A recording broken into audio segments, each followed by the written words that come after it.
Baik lagi di Persepsi, ngobrol santai tapi ada isi.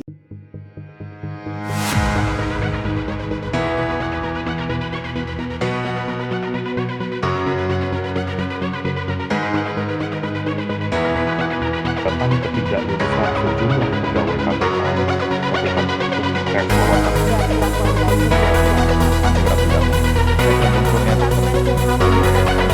bahwa memantau proses persidangan.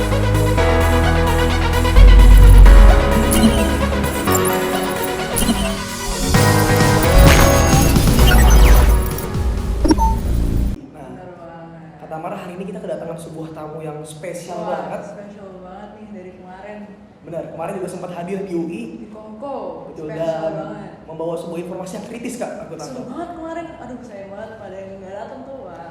Tapi sebelum kita masuk ke narasumber kita yang seru habis ini, pepatah mengatakan sing pun tantang, yang artinya tak kenal maka tak sayang. Oleh karena itu, perkenalkanlah, nama saya Muhammad Farid Adrian, biasa dipanggil Farid.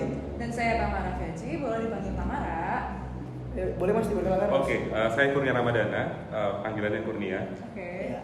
Jadi Persepsi ini adalah sebuah program yang dinaungi oleh Kastrat BEM via UI Mas. Kebetulan kita bakal ngobrol santai yang tentunya obrolan ini bakal berisi dan berguna buat kaula muda. Bener banget. Bener banget. Nah gimana nih Mas perjalanan tadi menuju ke studio ini? Guys, jangan lupa Apa? tagline. Oh iya, tagline Persepsi, benar. Iya guys, perhatiin ya tagline kita nih. Coba Kak Faris. Tagline kita tuh berani jujur untuk masa depan bangsa. Bener banget. Luar biasa banget. Karena modal awal itu ingat guru kita di SD, SMP, SMA, pinter tuh nggak butuh sebenarnya, yang penting jujur. Harus banget kita Harus jujur nomor ya. satu pasti. Nah kebetulan Mas Kurnia ini tadi dari mana Mas tadi? Dari Kalibata, Kalibata? dari kantor. Oh dari kantor. Minggu-minggu kerja nih Mas berarti ya? Tadi singgah sebentar sih ke kantor. Oh. Nyambangin doang gitu Mas ya? Nyampain kok. Gimana Mas? Kalau sekarang ini kan hari libur nih Mas. Kira-kira kesibukannya apa? Emang selalu minggu selalu kontrol kantor atau? Enggak sih, kalau minggu biasanya nyantai ya. Kadang-kadang aja kalau ada kebutuhan khusus, biasanya ICW itu kalau weekend seandainya ada isu yang ramai, ada aksi misalnya. Oh, ada aksi. Atau hari Apa Minggu. ini? Tapi kan sekarang lagi belum ada isu yang terlalu besar ya. Oh iya. Biasanya kalau kita lagi ngawal satu advokasi yang khusus, kita biasanya mikirin nih kira-kira biasa kita aksi di CFD tuh. Oh iya benar hari Minggu Karena, CFD. karena CFD kan hari Minggu, jadi kita coba menggrab perhatian publik melalui CFD. Kayak aksi-aksi simbolik gitu. Aksi simbolik. Berarti minggu ini ada ya Mas ya? Enggak, minggu ini nggak ada. Oh, Minggu ini cuma kebetulan. biasanya ada tapi lagi off sekarang. Oh, keren. Jadi buat dapat simpatis yang rame di CFD itu. Betul, karena di Jakarta kan spotlight hari Minggu itu kan ada di CFD. Bener Iya banget. benar sih, itu bisa ribuan orang datang sih. Betul. Dari anak kecil sampai nenek-nenek tuh ada di CFD. Pasti ya, pasti keren. Oke. Oke Mas, sebelum kita masuk ke lebih mendalam nih ya Mas ya, mungkin boleh nih Mas perkenalkan ICW sendiri tuh apa gitu kan? Soalnya kan mungkin masih banyak nih permisa yang masih asing dengan kata-kata ICW gitu kan. Oke, ICW itu adalah singkatan dan kepanjangannya adalah Indonesia Corruption Watch. Kita sebuah organisasi yang berdiri tahun 98, mandat dari reformasi, karena kan ada beberapa isu tuh, ada isu hak asasi manusia, ada isu penegakan hukum, dan ada isu anti korupsi. Kami hadir untuk mengisi skup soal anti korupsi. Jadi praktis sudah 20 tahun lebih ICW berdiri. Jadi sebuah organisasi yang diisi oleh orang-orang yang punya komitmen dan satu tujuan yang sama soal pemberantasan korupsi di Indonesia. Oh gitu. Berarti aku sama Farid bisa masuk dong? Boleh banget. Wah, gila. Usia paling muda berapa Mas di sana Mas? Paling muda itu 22, 23 tahun. Tunggu Mas, nanti saya sama Farid sampai paling muda nih. Join tersana. Nanti ya, nanti ya. Mas tadi boleh ceritain nggak Mas, kenapa akhirnya mau terjun gitu Mas ke dalam ICW sendiri? Iya, sebenarnya selama kuliah nggak terlalu aware dengan isu penegakan hukum, pemberantasan korupsi. Tapi saat itu, jadi ICW tiap tahun itu ada program sakti teman-teman, sekolah anti korupsi. Jadi ada segmen tersendiri, ada segmen anak muda, ada segmen seniman, kepala desa, dan lain-lain. Kebetulan tahun 2015 saat sedang menunggu wisuda, saya coba ikut sakti dan alhamdulillah terpilih di Jakarta. Kemudian tahu seluk-beluk kerja-kerja pemberantasan korupsi seperti apa, tertarik dan akhirnya bergabung resmi Januari 2016 sampai sekarang. Wah, mantap luar biasa. Berarti ICW itu punya sosialisasi gitu ya Mas ya? Gimana? Punya sosialisasi ke Iya, jadi ICW itu ada beberapa divisi. Ada divisi hukum dan monitoring peradilan. Divisi itu fokus pada aspek penegakan hukum. Kemudian ada divisi korupsi politik. Saya sekarang di divisi korupsi politik. Itu mencermati bagaimana kinerja DPR dalam konteks legislasi, partai politik, pemerintah, dan lain-lain. Ada divisi pelayanan publik dan reformasi birokrasi, concernnya pada isu pelayanan publik dan juga bagaimana birokrasi kita bisa pro terhadap pemberantasan korupsi. Ada divisi kampanye publik. Kampanye publik itu yang mengurusi segala macam soal media sosial ICW, ada Twitter, Facebook, Instagram, YouTube, dan lain-lain. Ada divisi sekretariat keuangan dan ada divisi penggalangan dukungan publik. Wah, Itu. Itu semuanya gila, keren-keren sih. Tapi Mas, kalau emang dari dalam hati itu sempat ada atau emang waktu ngeliat program sakti itu Mas? Waktu ikut program sakti itu sebenarnya pengen belajar ya, karena kan saya latar belakangnya di hukum juga, kemudian pengen tahu lebih lanjut soal isu korupsi seperti apa, dan akhirnya ketika terjun dan bekerja di ICW melihat banyak pemberitaan, akhirnya tahu bahwa isu korupsi itu menjadi salah satu momok yang belum terselesaikan di Indonesia. Gitu. Betul banget tuh. Tapi harus hukum apa enggak? Sebenarnya enggak, di ICW itu dari 30 staf yang hukum hanya 5 orang. Termasuk Mas? Termasuk saya, jadi hanya 5 orang, 4 teman yang lain. Sisanya itu ada yang background sejarah, ada background ekonomi, ada background politik, ada background komunikasi, ilmu administrasi. Karena kami melihat isu korupsi itu nggak bisa hanya kita lekatkan pada aspek penegakan hukum aja. Penegakan hukum, orang-orang yang punya titel sarjana hukum tentu tidak paham kalau bicara soal kerugian keuangan negara, menghitungnya seperti apa, kampanyenya seperti apa. Nah itu makanya kita coba lebih beragam struktur kerja di ICW agar pemahamannya juga lebih komprehensif. Nah ini Mas, kalau dalam negakin kebenaran itu kan pasti butuh keberanian dong Mas. Itu lahirnya gimana? Apa dari kuliah dulu udah sempet jadi aksi atau gimana tuh Mas? Sebenarnya udah jadi hal yang biasa ya, karena kita juga memahami isu korupsi itu banyak mengganggu comfort zone pejabat publik yang mereka punya kuasa, mereka punya kekuatan, dan kita hanya sekedar organisasi masyarakat sipil. Tapi kalau tidak disuarakan, tentu mereka yang semakin merajalela. Jadi tantangan, bahaya, ancaman itu udah jadi hal yang biasa di sini. Oh udah biasa itu Mas? Udah jadi biasa karena kita tahu konsekuensi ketika Wow. bekerja di ICW. Karena kan kejadian yang Setia Novanto yang disiram air keras itu, terus berbagai macam pegawai-pegawai yang diteror itu kan bisa jadi apa ya, kalau sebetulnya ke-trigger gitu nggak sih Mas kita ya? Iya, kalau kejadian Mas Novel kemarin tahun 2017, dulu salah satu staf ICW pernah dibacok tahun 2011. Jadi saat itu kita sedang mengadvokasi isu rekening gendut perwira tinggi Polri. Apakah itu menjadi kausalitas?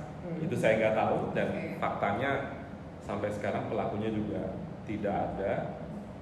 Dan ancaman hari ini kan ancaman soal kebebasan berpendapat ya, dilaporkan ke polisi, kemudian ancaman peretasan di handphone dan lain-lain, ya itu udah sering kita alami. Peretasan yang paling banyak itu di tahun 2020 atau tahun 2021 itu sekitar 20 handphone staf ICW itu dimasuki atau diretas. Dibajak gitu ya? Dibajak. Berarti perlu banget nih ya Mas, ICW itu perlu dari perspektif segala arah ya Mas ya? Iya, benar, harus bisa paham dari berbagai latar belakang. Berarti sangat open banget nih buat kita nih, Rens. Bisa join nih kita.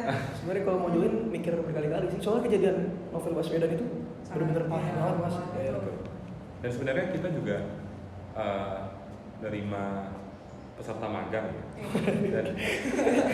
Dan cukup beragam ya, cukup beragam. Pendek pengetahuan saya dari UI juga rame yang jadi peserta program ICW. Tapi bener selama ikut nggak pernah ada gentar takut gitu mas? Ada ya, takut pasti ada. Tapi setelah direfleksikan lagi ya kita harus tahu kita kerja di ICW itu merupakan konsekuensi dari kita memilih bekerja di isu anti korupsi. Itu konsekuensi itu harus banget diperhitungkan banget ya untuk ngambil langkah ke depan juga itu banget ya. Experience juga penting tentunya, itu nggak kalah penting banget. Tapi kalau pribadi pernah dapat ancaman mas? Dilaporkan pernah, terus diretas juga pernah.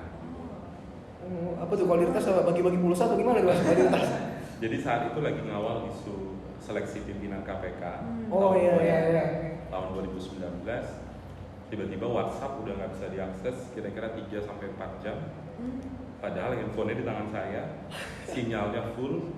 Tiba-tiba tulisan di layar handphone, you recently login gitu. Ada yang login di gawai lain gitu, device lain. Ketika dibawa ke kantor providernya, tiba-tiba langsung bisa gitu. Jadi entah dia tahu dari speaker perbincangan ya, tapi faktanya ya itu negara kan harusnya tahu ya siapa pelaku, tapi Pasti. mereka tidak berani, tidak mau, tidak bisa. Sampai sekarang nggak ada pelaku yang ditangkap soal permasalahan. Berarti ada sindikat itu ya mas pasti ya? Kami yakini sih iya, karena kan yang mengalami sebenarnya bukan hanya ICW. Teman-teman BEM itu setahu saya juga sering kena peretasan, akademisi, tapi ya sampai detik ini kan nggak ada yang berani untuk mengungkap itu. Bener banget, ada juga yang ngeri sendiri itu ya Rich ya. Seserem itu ternyata ya dalam memberantas korupsi. Padahal cuma pengawal ya mas ya? Iya, karena ICW kan nggak punya kuasa ya, seperti Iya. KPK, Polri atau Kejaksaan. Kalau nggak punya kuasa tapi diancam artinya berpengaruh mas, dalam mengawal kasus gitu. Kita coba konsistensi untuk bisa objektif dan transparan kepada publik kerja-kerja ICW itu seperti apa. Mungkin ntar yang tertarik bisa hubungin langsung ya mas ya? Mau magang gitu di cewek. Cewek langsung dikontakin ya teman-teman ya. Tapi ya menurut aku sih benar banget sih, bisa ngelatih keberanian banget sih dalam memberantas dan menyuarakan kebenaran. Terus mas nih, kan dari cerita-cerita mas nih ya, kan banyak hal-hal yang terjadi yang mungkin cukup serem. Nah, tapi menurut mas nanti dengan kejadian yang ada, korupsi itu sendiri makin menambah atau enggak gitu loh? Korupsi itu akan selalu menambah, akan selalu bertambah. Tambah. Kalau tidak ada komitmen dari negara itu. Komitmen itu bisa lahir dari kepala negara atau kepala pemerintahan, yaitu presiden misalnya. Komitmen itu bisa lahir dari penegak hukum. Komitmen itu bisa lahir dari pembuatan undang-undang oleh DPR. Dan komitmen itu bisa lahir dari masyarakat karena kita yang langsung berhadapan-hadapan dengan institusi pelayanan publik. Yang menjadi tantangan adalah bagaimana kita tidak menolerir, tidak permisif terhadap praktik-praktik korupsi. Dan hari ini di Indonesia kami tidak melihat ada perkembangan yang signifikan dari komitmen-komitmen itu. Berarti belum banyak berubah ya mas ya dari Betul. tahun ke tahun ya mas ya. Tapi kalau yang belakangan ini viral kasus korupsi di bidang apa ya mas? Kalau nggak salah kemarin kan pendidikan sempat tercoreng yang rektor ketangkap langsung, Ya. ada uang cashnya. Apa nih mas yang belakangan lagi viral mas? Yang lagi banyak sekarang ada isu penanganan kasus korupsi minyak goreng yang ditangani oleh Kejaksaan, dan sebenarnya kasus itu memperlihatkan betapa berbahayanya isu korupsi. Kalau isu korupsi bansos kemarin ya, itu kan juga sempat ramai yang ditangani oleh KPK, tersangkanya Menteri Sosial Juliari Batubara. Perbedaannya kalau isu bansos Juliari itu kan yang terdampak hanya wilayah Jabodetabek. Wilayah Bandung nggak kerasa dampak korupsi Juliari, tapi kalau korupsi minyak goreng dari Sabang sampai Merauke kita merasakan ketika kita datang ke swalayan melihat harga minyak goreng melambung tinggi, kan itu benar-benar dampak langsung dari praktik korupsi. Sangat kelihatan, berarti sangat drastis ya yang Dampaknya ini sangat ya. berbahaya. Luar biasa. Tapi yang kasus bansos juga menurut aku udah nggak manusiawi sih mas. Iya, Kayak betul. orang lagi pada susah sempet-sempetnya gitu mas. Betul. Enggak lagi ya. Iya. Ya, tuh. Itu akhirnya kalau kasus bansos itu udah mulai, katanya kan kemarin sempat ikut yang Kongo itu mas, kata mbak yang ex KPK itu katanya baru kulitnya doang mas.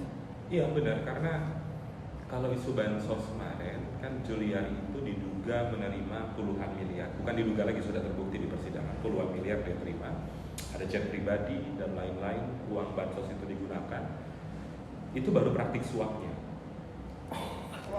Pertanyaannya kan, apakah ada kerugian negara di dalam kasus itu? Seluruh masyarakat Indonesia pasti meyakini ada, tapi pembuktian oleh penegak hukum kan sampai sekarang belum ada. Itu jadi ada problem yang sangat serius juga di internal penegak hukum kita, khususnya KPK hari ini. Berarti dari aparatnya sendiri gitu loh mas. Berarti ada ketidakjujuran dan tidak transparan gitu sama masyarakat kitanya. Iya benar. Jadi yang ada hari ini, lembaga yang dulu diidam-idamkan sebagai pemberantas korupsi yang independen, objektif, dan membanggakan masyarakat seperti KPK, sekarang kan praktis yang tersisa hanya kontroversi mereka.